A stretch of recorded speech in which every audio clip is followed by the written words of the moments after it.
Hey guys, have you heard of the rule of 72? It's an easy way to estimate how long it will take your money to double if you take the number 72 and you divide it by your expected annual rate of return. So for example, if we have $100 and we're expecting a 1% annual rate, we take 72 divided by 1 and it's that many years to double. In this case, it would take 72 years. And we could do the math to check this. We take 100 times 1.01 to the 72 power, and that's approximately $204.71.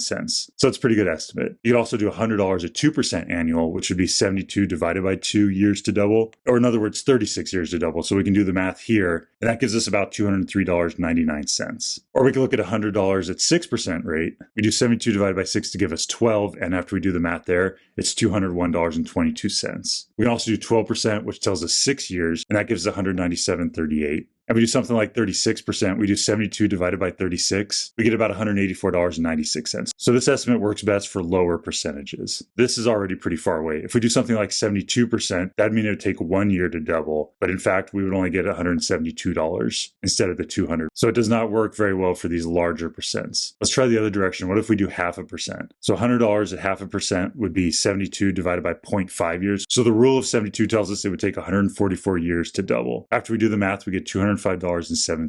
So this is a pretty good way to estimate it for lower annual interest rates. How exciting.